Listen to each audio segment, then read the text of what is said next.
২০২৪ সালের জুলাই গণ অভ্যুত্থান বাংলাদেশের ইতিহাসে একদিকে যেমন সাহস, আত্মত্যাগ ও গণ আকাঙ্ক্ষার প্রতীক, অন্যদিকে তেমনি রক্তাক্ত ও বেদনাময় একটি অধ্যায়।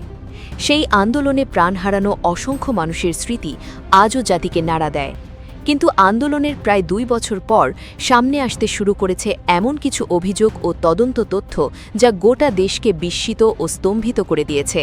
আন্তর্জাতিক অপরাধ ট্রাইব্যুনালের তদন্ত সংশ্লিষ্ট সূত্র এবং chief prosecutor advocate Mohammad Aminul ইসলামের সাম্প্রতিক বক্তব্যের পর নতুন করে আলোচনায় এসেছে শহীদদের মরদেহ গুম, প্রমাণ নষ্ট এবং হাসপাতাল প্রশাসনের সম্ভাব্য ভূমিকার প্রশ্ন। যেখানে মানুষের জীবন রক্ষার কথা, সেই হাসপাতালের কিছু ব্যক্তি ও কর্মকর্তার বিরুদ্ধে উঠেছে ভয়াবহ অভিযোগ। তারা নাকি চিকিৎসার পরিবর্তে প্রমাণ গোপনের কাজে সহযোগিতা করেছিলেন।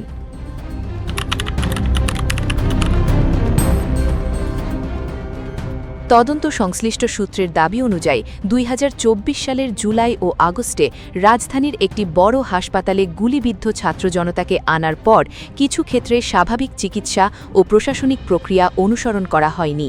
অভিযোগ রয়েছে যে নিহত বা গুরুতর আহত ব্যক্তির তথ্য হাসপাতালের জরুরি বিভাগের রেজিস্টারে যথাযথভাবে সংরক্ষণ করা হয়নি। কোনো ক্ষেত্রে তথ্য গোপন বা পরিবর্তনেরও অভিযোগ উঠেছে। গুলিবিদ্ধ হয়ে মৃত্যুর ঘটনায় আইন অনুযায়ী ময়নাতদন্ত বাধ্যতামূলক হলেও কিছু মরদেহের ক্ষেত্রে সেই প্রক্রিয়া অনুসরণ করা হয়নি বলে তদন্তে দাবি করা হয়েছে।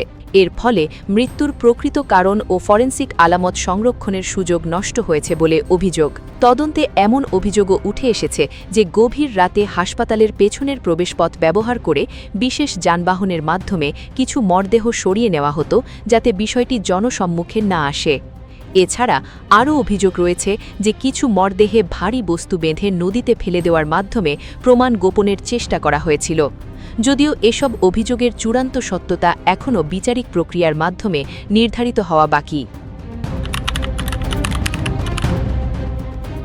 তদন্ত সংশ্লিষ্ট ব্যক্তিদের মতে এর পেছনে কয়েকটি সম্ভাব্য উদ্দেশ্য কাজ করতে পারে। প্রথমত, আন্দোলনে নিহতের প্রকৃত সংখ্যা গোপন রাখার চেষ্টা। যদি প্রতিটি মৃত্যুর আনুষ্ঠানিক নথি ও ডেথ সার্টিফিকেট সংরক্ষিত হতো, তাহলে সহিংসতার প্রকৃত চিত্র আরও স্পষ্ট হয়ে উঠতে পারত।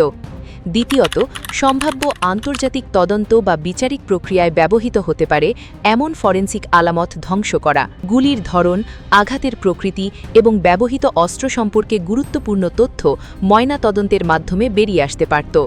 তৃতীয়ত, ভুক্তভোগী পরিবারের জন্য বিচার প্রক্রিয়া কঠিন করে তোলা। মরদেহের অবস্থান অজানা হলে স্বাভাবিকভাবেই আইনি লড়াই ও প্রমাণ সংগ্রহ জটিল হয়ে পড়ে। তদন্তে আলোচিত অভিযোগগুলো কোনো একক ব্যক্তিকে ঘিরে নয়, বরং একটি সমন্বিত নেটওয়ার্কের সম্ভাবনার কথা বলা হচ্ছে। এর মধ্যে হাসপাতালের কিছু শীর্ষ প্রশাসনিক অফিসার, মর্গ সংশ্লিষ্ট দায়িত্বশীল ব্যক্তি এবং কিছু চিকিৎসকের বিরুদ্ধে অভিযোগ উঠেছে যে তারা প্রশাসনিক নির্দেশ বাস্তবায়নে ভূমিকা রেখেছিলেন। একই সঙ্গে তৎকালীন কিছু আইন শৃঙ্খলা বাহিনীর সদস্য ও গোয়েন্দা কর্মকর্তার বিরুদ্ধেও চাপ সৃষ্টি, নজরদারি ও তথ্য নিয়ন্ত্রণের অভিযোগ তদন্তে আলোচনায় এসেছে। তবে এসব অভিযোগের বিষয়ে আদালতের চূড়ান্ত রায় এখনও হয়নি। রায়ের বাজারের গণকবরকে ঘিরে তদন্তে নতুন মাত্রা যোগ হয়েছে। তদন্ত সংশ্লিষ্ট সূত্রের দাবি, সেখানে ১১৪টি মরদেহ বেওয়ারিশ হিসেবে দাফন করা হয়েছিল। এর মধ্যে অল্প কয়েকজনের পরিচয় নিশ্চিত করা সম্ভব হলেও অধিকাংশের পরিচয় এখনও অজানা। নিহতদের পরিচয় শনাক্ত করতে ডিএনএ প্রযুক্তি ব্যবহার করা হচ্ছে, যা তদন্তকে নতুন বৈজ্ঞানিক ভিত্তি দিয়েছে। সরাহেনহারা পরিবারের জন্য এটি দীর্ঘ প্রতীক্ষিত সত্য অনুসন্ধানের একটি গুরুত্বপূর্ণ ধাপ। তদন্তকে ঘিরে সবচেয়ে আলোচিত এবং শিউরে ওঠার মতো অভিযোগটি হল, নদীতে ফেলে দেওয়া সব মানুষ হয়তো তখন মৃত ছিলেন না। কিছু তদন্ত সংশ্লিষ্ট সূত্রের দাবি, গুলিবিদ্ধ হয়ে অচেতন বা সংকটাপন্ন অবস্থায় থাকা কয়েকজন তরুণকে ভুলভাবে মৃত ঘোষণা করা হয়েছিল। পরে তাদের মরদেহের সাথে একত্রে সরিয়ে নেওয়া হয়। অভিযোগ অনুযায়ী তাদের মধ্যে কেউ তখনও জীবনের সাথে লড়াই করছিলেন। যদি এই অভিযোগ সত্য প্রমাণিত হয়, তাহলে এটি শুধু হত্যাকাণ্ড নয়, বরং মানবতার বিরুদ্ধে এক ভয়াবহ অপরাধ হিসেবে বিবেচিত হতে পারে। তবে এসব অভিযোগের সত্যতা আদালতের বিচারিক প্রক্রিয়া ও পূর্ণাঙ্গ তদন্তের মাধ্যমেই চূড়ান্তভাবে নির্ধারিত হবে। জুলাই গণ অভ্যুত্থানের ঘটনাগুলো বাংলাদেশের ইতিহাসে দীর্ঘদিন আলোচিত থাকবে।